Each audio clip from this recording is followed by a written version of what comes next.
Today's story is about a woman who delivered a stinging rebuke to her malicious and pretentious stepmother, then left the house. Let's take a look together. Please like and subscribe our channel. Hello. I am a woman in my late 30s, raising a middle school child. I am the eldest daughter-in-law in my family. I recently separated from my in-laws. When I asked my husband to choose between divorce and separation, he chose the latter. These days, the average age of marriage is getting higher. So I have friends who are still unmarried and some who are newlyweds.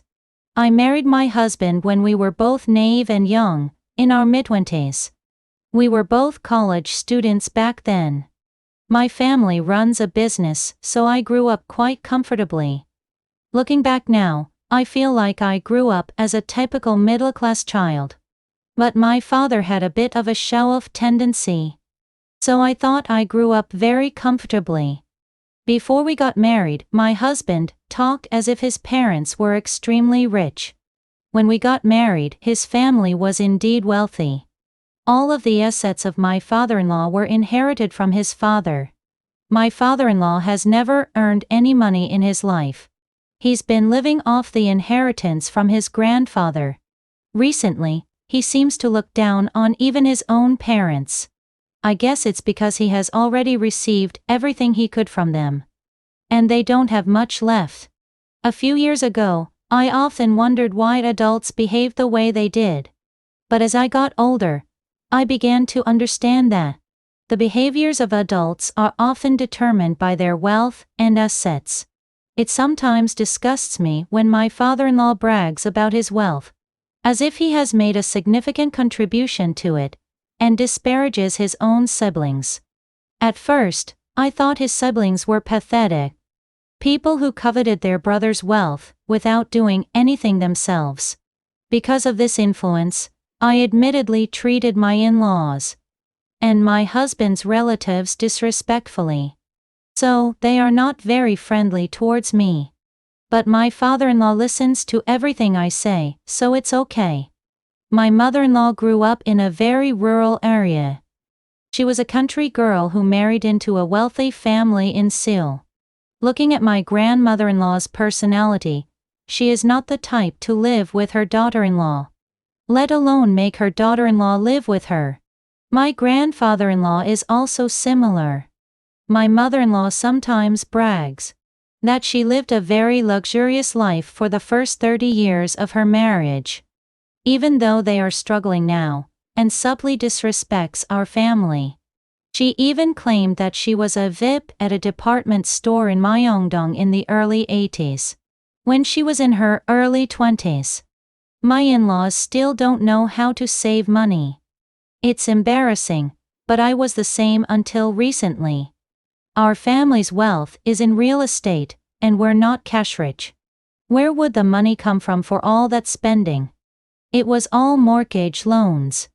Our family has been living by borrowing loans and selling a piece of land when we can't repay them. I also lived luxuriously without knowing the value of money when I first got married, after seeing how my in-laws lived. About 7 years ago, my grandfather-in-law visited our home for the first and last time to scold us and my in-laws. He was upset because my in-laws were ignoring their siblings and living too extravagantly. I didn't realize it at the time. But now I think that if my respected grandfather-in-law was angry enough to do that, then my in-laws and we must have been living very wrongly. My mother-in-law didn't like me from the start. She often said things like, "What can your family do compared to ours?" So she often bragged about buying clothes that cost over 100,000, one at a department store in the early 80s, wearing them a few times at home, and then not wearing them. My mother-in-law is still very extravagant. I've heard that my mother-in-law's siblings have received a lot of help from my father-in-law. However, she never mentions these things. She always talks as if her younger siblings are much smarter than her husband's siblings, because they are more capable in their lives. I've lived quite extravagantly, and made many mistakes. But as a mother raising a son, I often thought that it would be a disaster if a woman like my mother-in-law became my daughter-in-law. Of course, a daughter-in-law like me would be the same. My mother-in-law lived a luxurious life with the wealth of her parents-in-law, grabbed and sold land, and even had an affair a few years ago. The affair happened when she was in her early 50s. And the man she was involved with was 9 years younger than her. The affair was discovered when my father-in-law looked at his bank account. My mother-in-law had loaned 70 million won to the man she was having an affair with. And my father-in-law found out. Even after being caught having an affair, my mother-in-law was defiant. She left home. She said she was staying in a boarding house. But it turned out she was with the man she was having an affair with. Even after all that chase, my father-in-law did not divorce her. And my mother-in-law returned home. In the end, the man she was having an affair with said he had no money. So she couldn't even get back the 70 million won. I've made many reckless decisions in my life, but this was embarrassing. If my family ever found out, I wouldn't be able to show my face. After having an affair and causing a commotion at home, my mother-in-law returned home after being betrayed by the man she was having an affair with. At first, she lived as if she were dead. But at some point, she started to belittle me and my family. Whenever trade with China was halted or a new real estate measure came out, she would make remarks like our apartment's value had dropped a lot.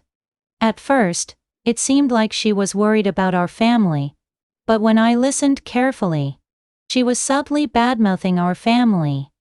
She only talked about this when my husband and father-in-law were not around.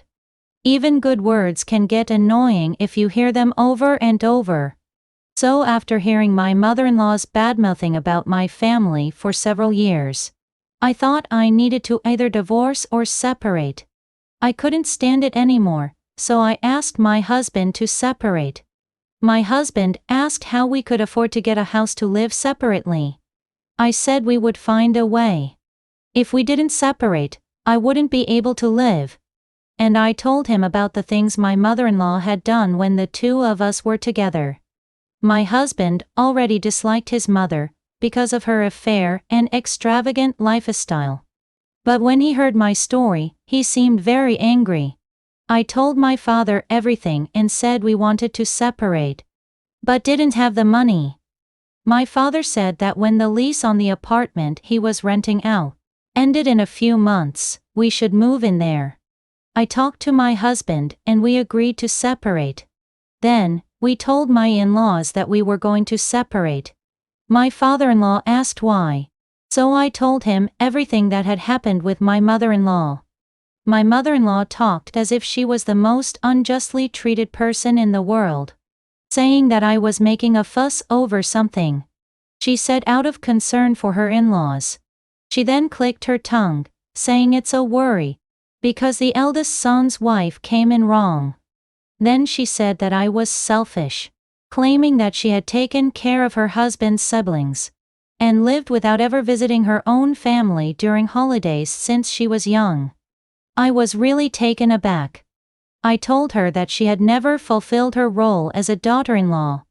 I asked her, with a smile, whether it was a daughter-in-law's duty to live extravagantly with her in-laws' money, and eat up their property for nearly 40 years. And I said that she had never taken care of her husband's siblings, but rather it was my father-in-law who took care of her own siblings.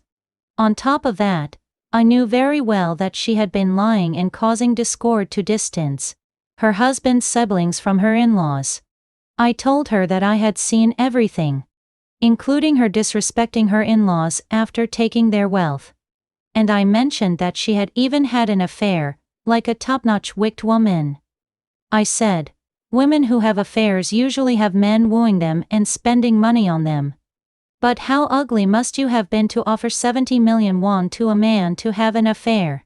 She said I was only telling bad stories about her. I told her that everything I said was true and that all the in-laws knew it. In summary, I told her that she was a disrespectful daughter-in-law to her in-laws. A daughter-in-law who wasted the family property on luxuries. And a person who had an affair without feeling ashamed, even though her children had grown up, and she had grandchildren. From my father-in-law's perspective, she was a wicked woman. From my husband's perspective, she was a bad mother, and from my grandfather-in-law's perspective, she was a malicious daughter-in-law. I admitted that when I first came to this house, I followed her and lived extravagantly without knowing any better, but I said that I wouldn't do that anymore.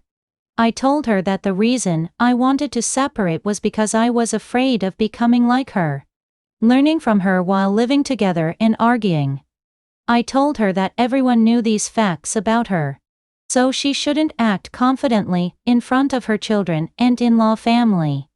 I said that's something humans should do. I also said I was scared that our child might learn from her. I told her that we would separate without causing trouble to my father-in-law. She was so red in the face and looked like she was about to faint.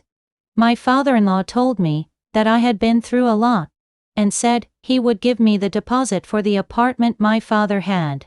I thanked him and told him that I would return the deposit later, as that apartment was supposed to come to me anyway. After we separated, my husband said he felt relieved that I had said what he had wanted to say, but couldn't because she was his mother. We agreed to point out to each other if we saw any strange behaviors that had been influenced by my mother-in-law. We are trying to get rid of all the things that have been influenced by her. I know very well that there are more than one or two things that I need to reflect on and correct. I had been immersed in materialism, and had been extravagant and boastful. Wondering vaguely if this was okay, but I think it was a good thing to cut off my mother-in-law for now. I plan to live a more thoughtful life for the sake of my child.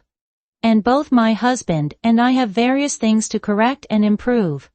Thank you for reading to the end. It's never too late to set your life straight like this, and your strong will to do so suggests that things will go well for you in the future.